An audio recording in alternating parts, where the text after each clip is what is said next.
Hey everybody, and welcome to the channel. Today we're going to be taking a look at Runescape Dragonwilds Early Access. The first thing you'll be doing after getting started is going right into the character creation. So there are some good options, but for body type there's only two, just A and B. There's no muscle, thin, or heavy sliders, so that's a little limited. It is early access, so maybe it'll get expanded later on. But for now, it is quite a few customization options, a few faces, different hairstyles. You can get a pretty unique character going on. In my opinion, it's a good way to make sure players aren't spending hours in character creation, but I do hope they add on some more later on for people who want that kind of experience. After you make your character, you go back to the main screen. You can make another character here, which I thought was interesting. You can make another character without even starting, but we're going to go ahead and start on this character. We're going to hit play. And here you can see you have a couple different options. You can either join a public world, a friend's world, or host our own world. There aren't any official servers, so all the public ones are just hosted by other players. For this first go through, I'm going to make my own private world, but the game does accommodate groups of 4. After having played for a while, I can definitely see the appeal of having some more hands cutting down trees and picking up stones. So I'm just going to be going over my first roughly 90 minutes of gameplay, just give my initial thoughts, give an overview of some of the mechanics. I'm going to be trying to skip any lore to make sure I don't give away any spoilers. And keep in mind, this is a survival game. It's a crafting game, so there's a lot of harvesting and managing different resources. So if you're not into that, maybe it's not the game for you. But if you are into it, I think you're going to enjoy it. So we're starting off in this cathedral. The graphics aren't realistic, but I do like the style. It's kind of retro, but in a modern way.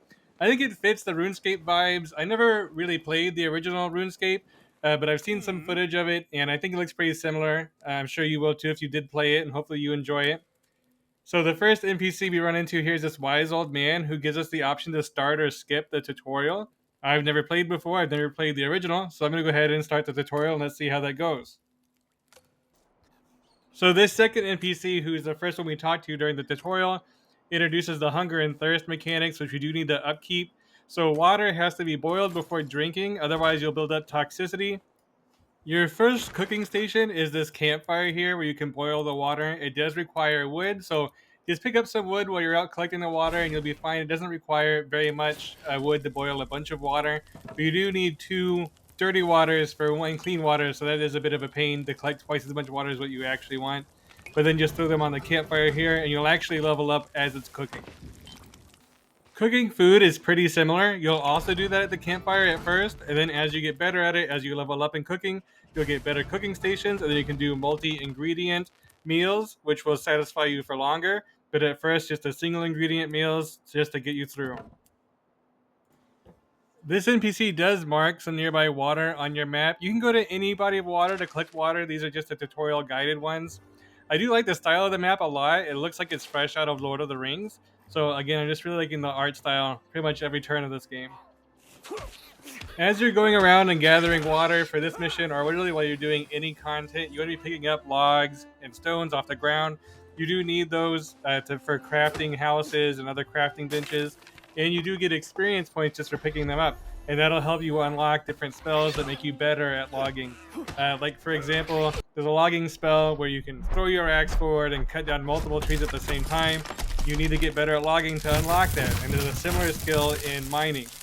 So you want to pick those up whenever you come across them. It's just a quick way to level up. But once you do have a stone pickaxe or a axe, those are great ways to just get experience while you're just normal mining instead of picking up off the ground. The combat is pretty straightforward. There are some defensive magic spells you get early on, but your club's going to be your main weapon. Maybe you'll get some more damage spells later on. I only got 90 minutes into it, so who knows. Typically, you're just fighting random enemies, but I did get ambushed, so look out. These goblins are much better geared than most goblins are. They actually have metal weapons. Usually they just have clubs. But if you do die, you do drop all the items you have on you. But it's kind of Dark Souls. You can go pick them back up at a statue. It's not too bad. You can build crates in your house if you want to avoid this. Anything in your house won't be dropped, obviously, but anything you have on you will be.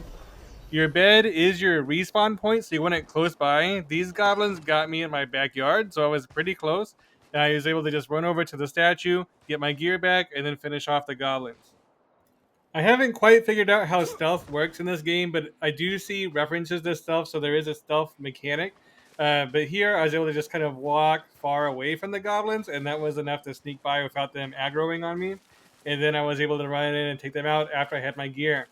A nice touch is that when I looted the statue here, all of my gear re-equipped to the slots it was in before, which is just nice. It didn't all dump into my inventory, and I didn't have to go back in and re-equip it.